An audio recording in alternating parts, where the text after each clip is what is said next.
Là, c'est l'Institut de l'environnement et de recherche agricole. Donc, nous faisons la recherche agricole et environnementale. Pour faire la recherche dans un domaine, généralement, c'est en fonction des besoins, puisque la recherche là, a son importance lorsqu'elle est valorisée au niveau du développement. Donc, c'est en fonction des difficultés liées à l'agriculture et à l'environnement.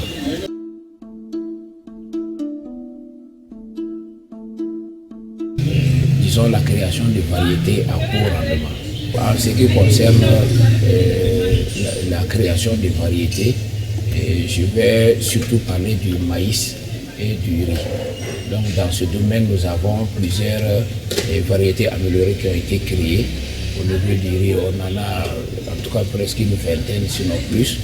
Et au niveau du maïs, également, nous avons beaucoup de variétés qui sont sur le terrain. Maintenant, les plus connues pour le maïs, c'est Bordofa, Kurusaya, Wari, Espoir, SR21, FBC 6, et j'en passe.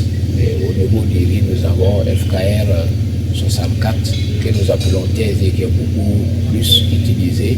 Et nous avons la FKR 19, la FKR 45, et puis bon, il y a une nouvelle variété, Orbic 6, qui est beaucoup appréciée des populations. Que nous avons en charge de fournir au développement des semences de variétés améliorées. Et nous, on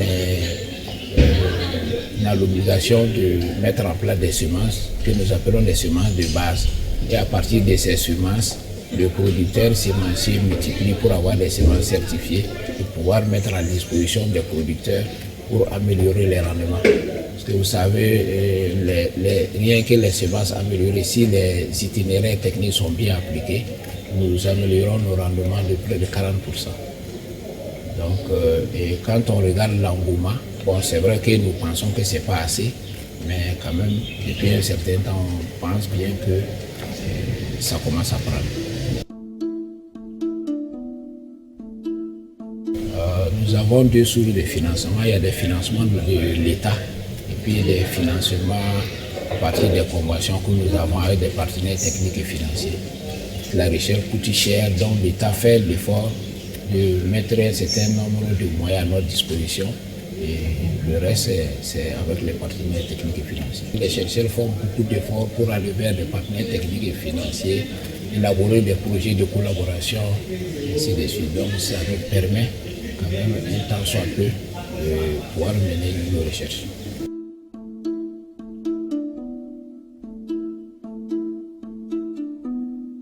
Et nous avons beaucoup de partenariats avec les privés et je vais en citer certains. C'est vrai que, comme on a évoqué, c'est surtout, on a des collaborations avec des sociétés sémencières, voilà, qui sont prêtes à collaborer pour qu'on puisse même générer et créer des variétés et pour la multiplication aussi,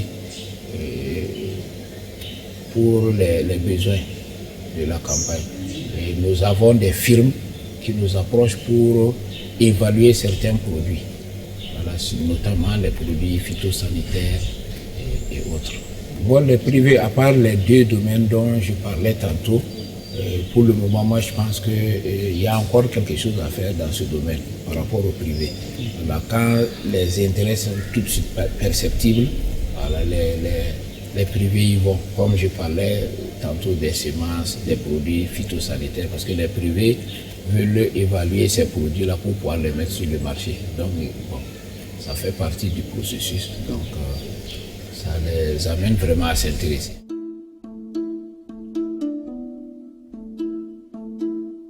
Bon, les difficultés sont souvent liées aux moyens, on en a parlé, la recherche coûte cher, les moyens ne suffisent pas. Donc la conséquence c'est que nous en manquons un peu de logistique. Bon, même les locaux, ça ne suffit pas. C'est vrai que l'insuffisance du personnel fait partie des difficultés aussi. Parce que vous savez, aujourd'hui c'est vrai, dans la recherche agricole, nous avons beaucoup plus de disciplines dedans qui ne sont pas souvent couvertes parce qu'il n'y a pas toujours assez de chercheurs dans certains domaines.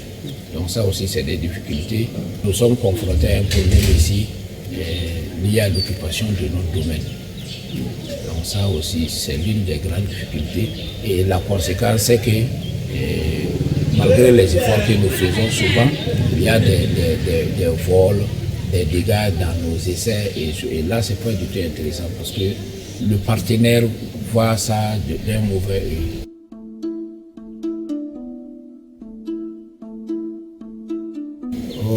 À l'endroit de la population, je dirais que la recherche, comme les gens le disent, doit être le levier du développement. Et je voulais dire aux gens que nous avons beaucoup de résultats, mais à notre avis qui sont peu valorisés.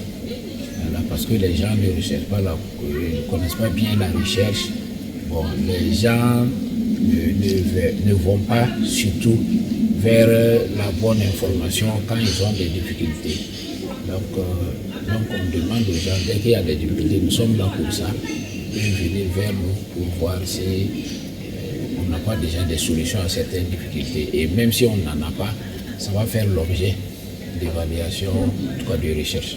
C'est toujours nous accompagner, comme je le disais, avec les moyens. Sinon, l'État fait déjà beaucoup d'efforts, mais comme disent les gens, c'est bien, mais ce n'est pas arrivé. Donc on va demander à l'État vraiment à continuer à nous croire et à nous accompagner. Et nous promettons fermement de mettre à la disposition de l'État des résultats tangibles qui vont vraiment aider le développement de notre pays. Bon, déjà la population est rurale au Burkina.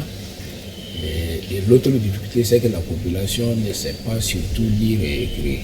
Et la population pose des problèmes qui nous vivent. Voilà. Donc généralement, ceux qui sont dans le domaine agricole, quand ils ont des difficultés, ça les oblige à chercher des informations, puis aller vers nos résultats.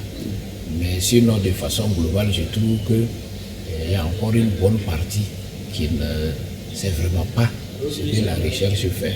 Parce que pour le moment, ils n'ont pas été confrontés à des troubles et ils ne sont pas dans le domaine.